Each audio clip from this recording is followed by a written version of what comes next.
Bonjour à tous, bienvenue dans ce deuxième épisode des Darons de la spiritualité.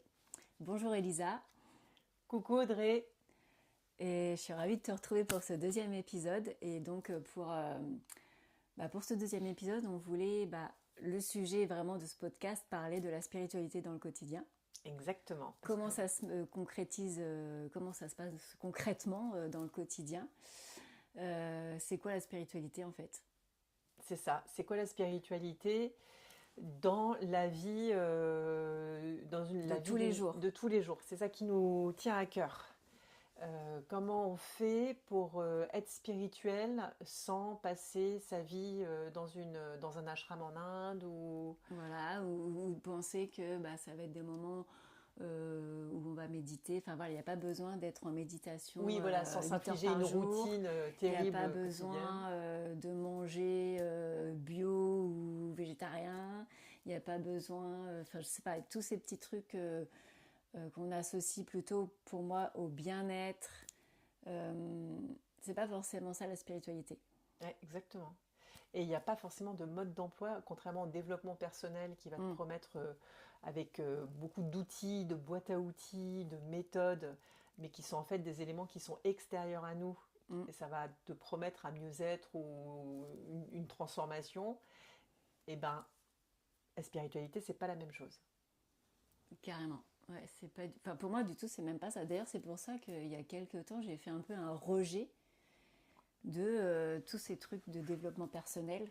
Où, j'en ai beaucoup mangé, des bouquins, des formations, des vidéos et tout. Et à un moment donné, j'ai fait une rupture parce que en fait, je me suis rendu compte que tu cherches des réponses à l'extérieur, euh, alors que vraiment les réponses sont à l'intérieur. Et c'est là où c'est ça pour moi la vraie spiritualité, c'est de revenir à soi à chaque instant.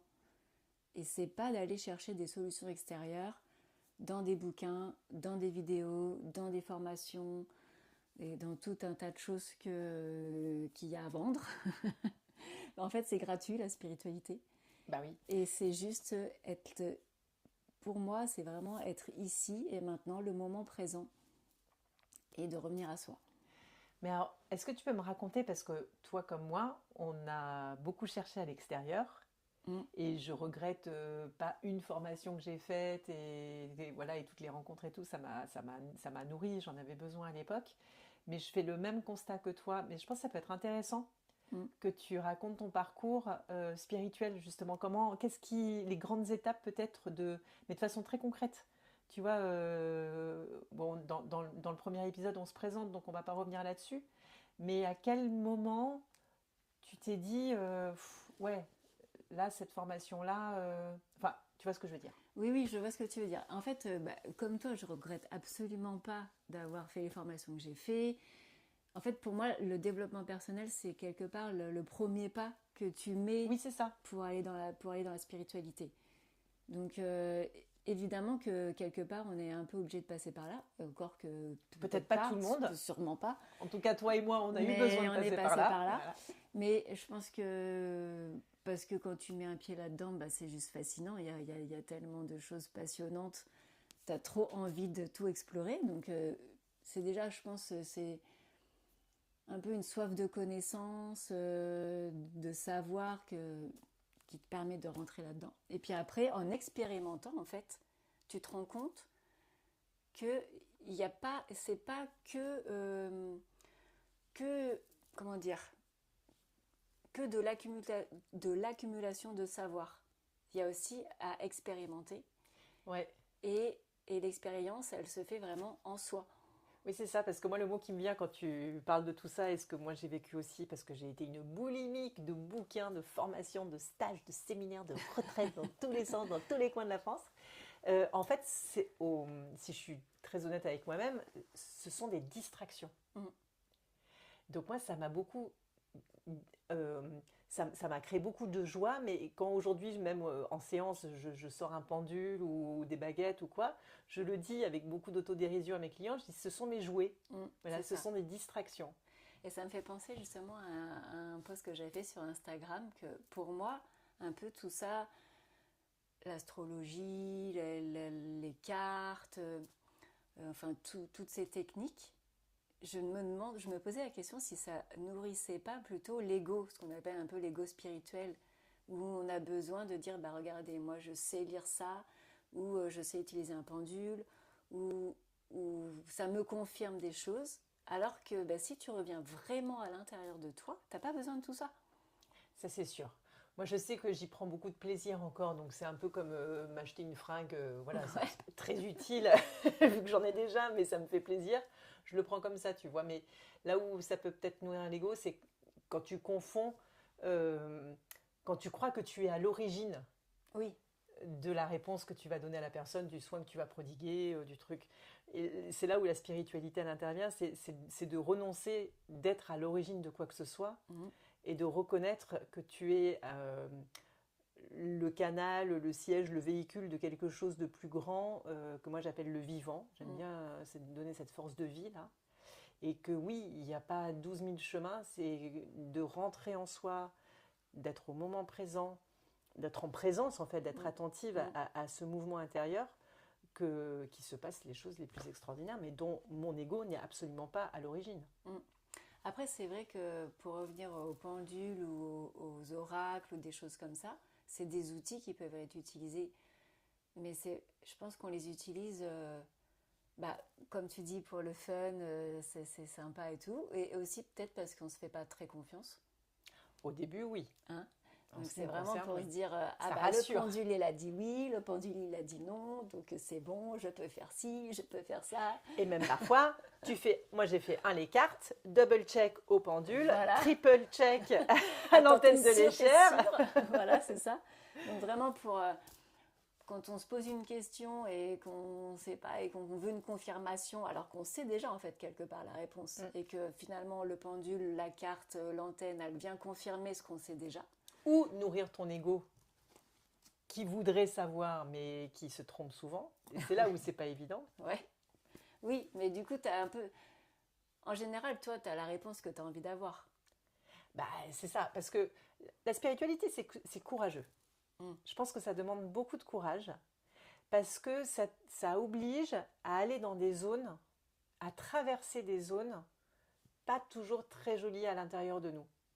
Et en tout cas, c'est le sentiment que j'ai, c'est que pour accéder à cette part de vérité, d'authenticité, qui est toujours dans l'unité, dans la compassion, dans l'amour, qui est vraiment au cœur de l'être, bah, tu vas traverser des zones d'ombre, quoi, des zones un peu grises, la sensation peut-être de vide, en tout cas pour moi, de manque, et il peut y avoir de la pulsion à aller à l'extérieur chercher des réponses parce que ça fait peur d'aller voir dedans parfois.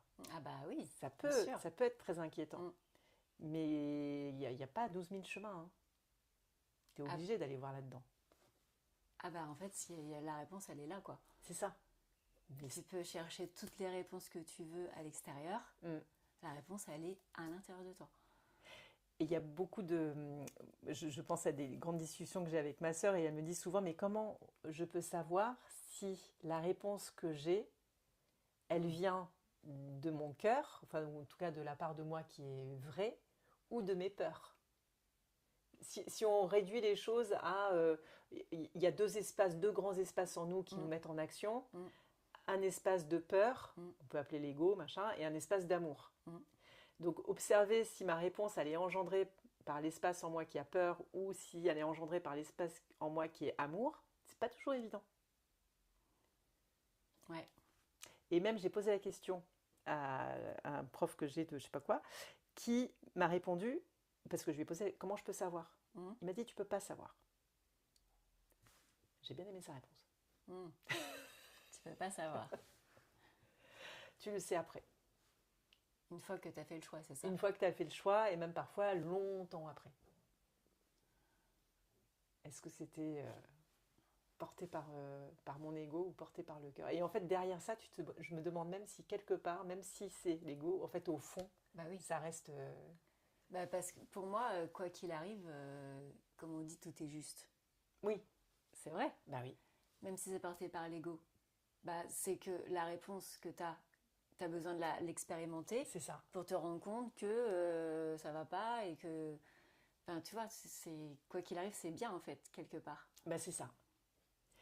Et c'est ce qu'on disait tout à l'heure, que c'est dans ce quotidien, comment tu me l'avais dit tout à l'heure, que dans vraiment toutes les expériences du quotidien, t'es au travail, quoi. C'est la spiritualité. Ah bah, elle est là. ouais, la spiritualité, pour moi, c'est vraiment à chaque instant. C'est pas, comme on disait au début, un espace de méditation que tu as soit quotidiennement ou 2-3 fois par semaine, ou ton cours de yoga, ou ton moment, je sais pas, avec ton matcha. Moi, j'aime pas le matcha, mais je sais que voilà, ça fait très Ah, bien moi, d'être j'adore avec le son matcha. matcha au soleil.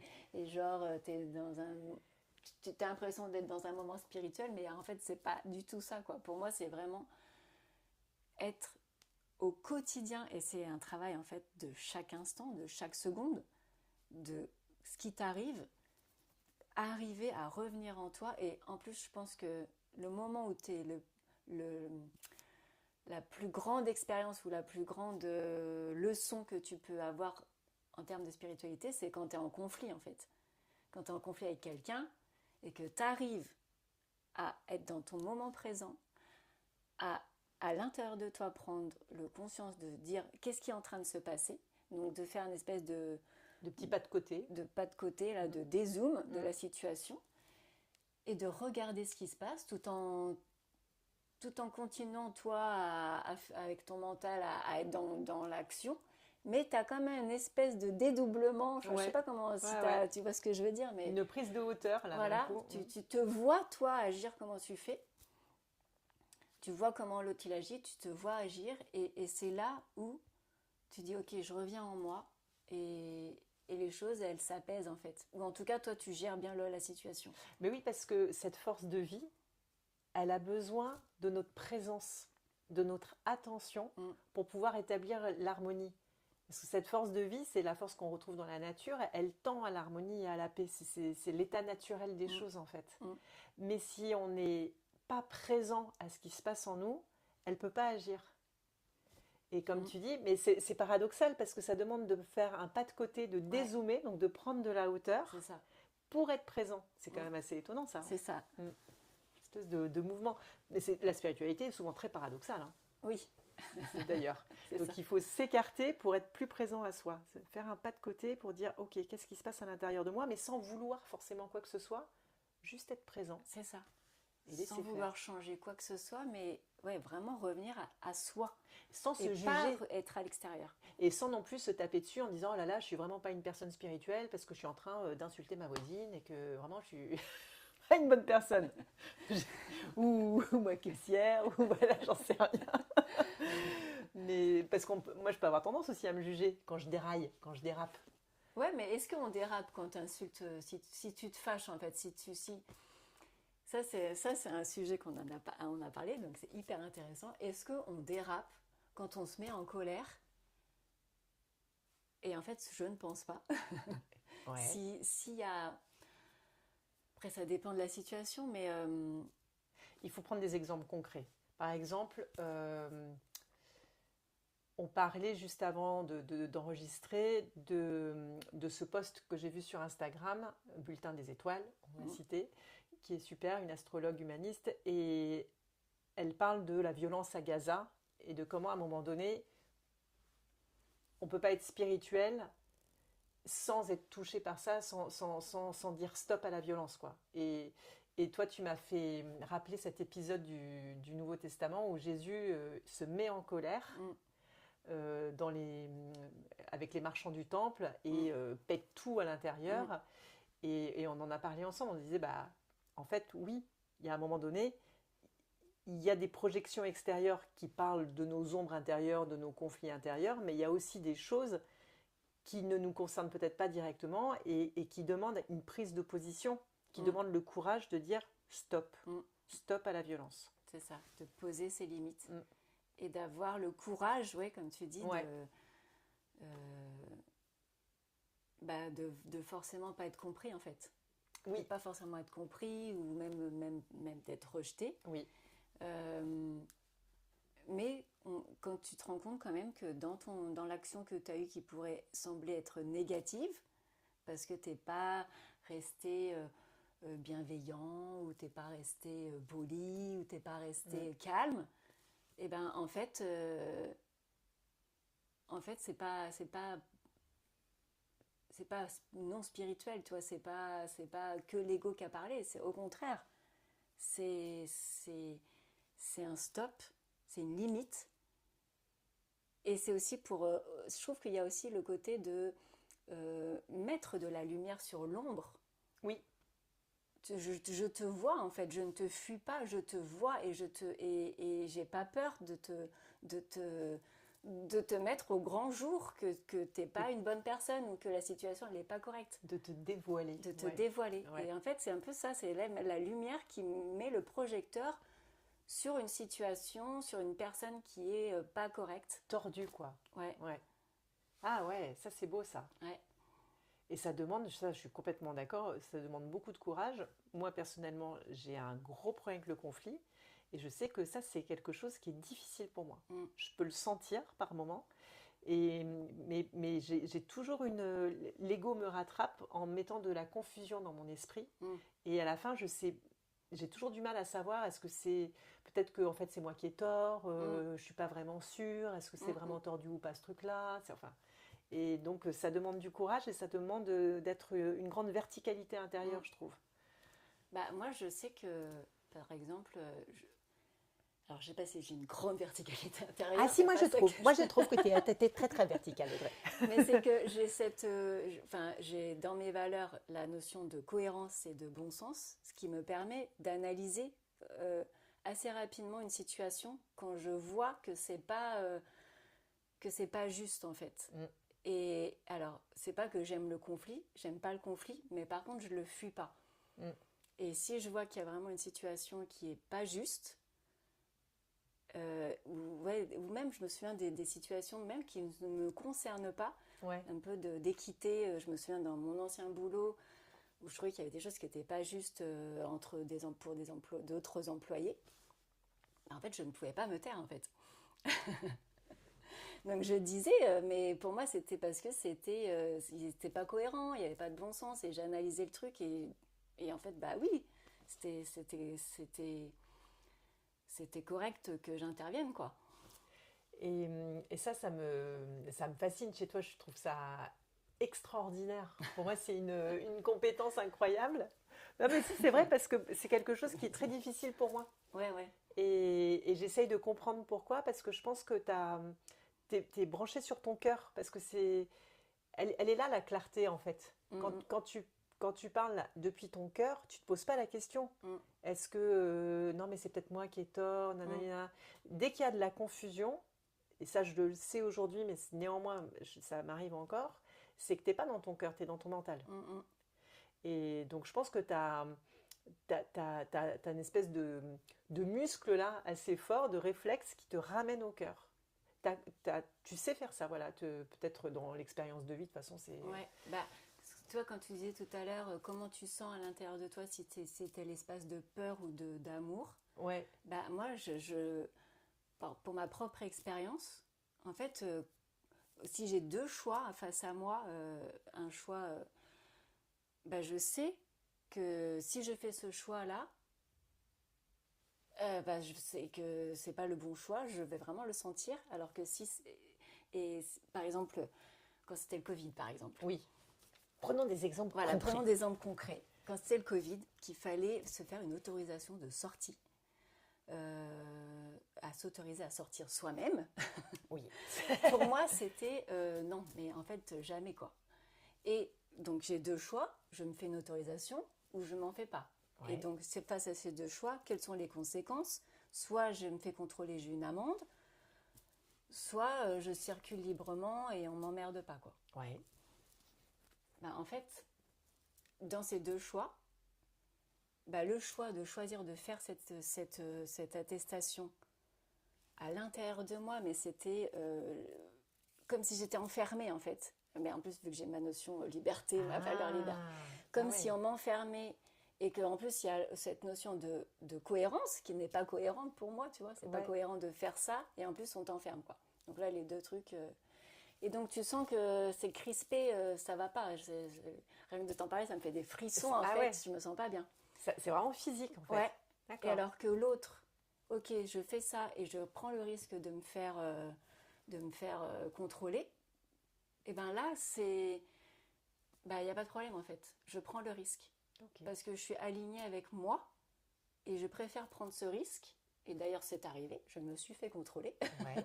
Et Et quand je me suis fait contrôler, en fait, je parlais au policier et je ne me suis pas du tout énervée. Vu que j'étais très alignée avec ce que j'ai fait, il me dit, vous n'avez pas votre attestation? Bah non, j'ai pas mon attestation. Il me dit, comment on va faire? Je dis, ça, j'en sais rien. Parce que c'est pas mon problème en fait. bah oui, exactement. Et il m'a dit, bon, vous allez avoir une amende. D'accord. Et en fait, j'ai reçu mon amende. J'ai fait un courrier parce que je ne voulais pas. C'était hors de question pour moi. Et j'ai jamais eu de réponse. Donc tu n'as jamais payé cette amende? J'ai jamais payé, j'ai jamais eu de retour. Et quand j'ai regardé la référence de l'amende, il n'y avait rien en fait. Il n'y avait rien. Incroyable, incroyable. Et pour moi, c'était... Et même, je te disais, mais ok, quelle est la conséquence si je ne paye pas cette amende? Ok, peut-être que l'huissier, il va venir saisir ma télé, tu vois. Oui. Qu'il vienne saisir la télé. Je préfère qu'il vienne saisir ma télé que je m'abaisse à payer 135 euros. Et surtout, à être en incohérence. Et en incohérence, enfin pour moi, à l'intérieur de moi, c'était... Ouais, là, ça va pas en fait. Ça, c'est génial.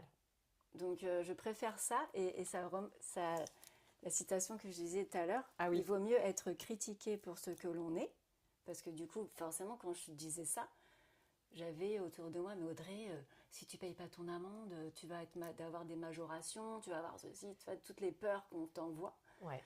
Et mais t'es folle, ou toi, tu les critiques. Donc la phrase, c'est, il vaut mieux être critiqué pour ce que l'on est, que aimé pour ce que l'on n'est pas. Magnifique. Et voilà, là, t'as tout dit, quoi. Et je trouve ça hyper intéressant quand tu réfléchis à un moment donné, bah oui, mais au pire, aux conséquences de ce qui se passerait si tu laisses la peur agir. Oui, au pire quoi? Par exemple, moi j'ai une grosse peur du conflit. Et ça, c'est vrai qu'au pire, il se passe quoi? On me hurle dessus. Ah oui. So what? C'est ça. C'est pas très agréable, mais je vais pas en mourir. Mm. Mais voilà, j'ai pas le réflexe, donc c'est très éclairant ce que tu Ouais. me dis, parce que ça m'aide aussi à me dire, bah oui, de réfléchir aux conséquences, ça permet aussi de démystifier le truc et de se rendre compte que c'est pas très grave. C'est ça. En fait, en coaching, on fait ça. Oui, tu vois, voilà. je fais ça souvent, en fait, parce que tu te projettes des trucs, des peurs, des machins, sur des phrases ou des situations, mais tu vas pas au bout de la situation. Oui. Qu'est-ce qui se passe si tu fais ça? En fait, en général, les gens, ils réfléchissent. En fait, il se passe rien, quoi. Ou il se passe quelque chose. Ok, alors s'il se passe ça, comment tu fais? Et puis tu dénoues un petit peu le fil. Et puis finalement, c'est pas si grave que ça. Et à l'inverse, ce serait intéressant d'aller tricoter les conséquences de si tu n'écoutes pas ton cœur et que tu vas à l'encontre de ce qui est vraiment vrai pour toi. Exactement. À mon avis, les conséquences sont bien plus graves. Et c'est exactement par rapport à l'exemple que je t'ai donné. Moi, si j'avais pas suivi mon cœur, en fait. Ton élan. Et donc, si j'avais fait des attestations ou mis des masques dans la rue pour m'empêcher de respirer, mais en fait, là, pour moi, c'est comme si je dépéris. Oui. À l'intérieur de moi, je dépéris une fleur qui se fane, quoi. Ouais. C'est vraiment ça. Donc et la conséquence, pour moi, elle est beaucoup plus terrible que de perdre ta télé. Ouais, voilà, exactement. De perdre ma télé ou, en tout cas, voilà, de pas me tenir debout, quoi. Génial. Écoute, merci beaucoup pour cet échange hyper intéressant. Merci à toi. Par rapport à ces histoires de questionnement, de coaching, la façon, voilà, cette mécanique de questions, on voulait vous parler aussi de Byron Katie, qui est une source d'inspiration très très riche, et de sa méthode qu'elle appelle le travail, the work en anglais. Donc, on vous mettra le lien sous le podcast et c'est aussi une façon d'aller questionner ce qui se passe en nous pour détricoter le vrai du faux, l'amour de la peur. Ouais, il y a 4 questions avec Byron Katie. Est-ce que c'est vrai? Est-ce que c'est vraiment vrai? Comment tu te sens quand tu crois cette pensée? Et qui tu serais sans cette pensée? Voilà. Et donc, quand tu détricotes, comme tu dis, tout ça, mais voilà, en développant par rapport à une pensée qu'on peut avoir, on se rend compte qu'à la fin de cet exercice, cette pensée, elle ne vaut plus rien, quoi. Et en fait, pour finir, la spiritualité, ce serait peut-être juste d'être connecté à ce qui est vrai en soi. Exactement. à chaque instant. Yes. Merci. Merci à toi Audrey, c'était super riche. Ouais. Et on vous dit à bientôt pour un épisode numéro 3 à venir, dont on ne connaît pas encore le thème parce qu'on se laisse porter C'est ça. par... Merci beaucoup pour votre écoute et n'hésitez pas à mettre 5 étoiles, un petit commentaire Exactement, à vous Abonnez-vous. abonner et à partager. et à partager. Voilà, Merci. on vous aime. Ouais, grave. Ouais.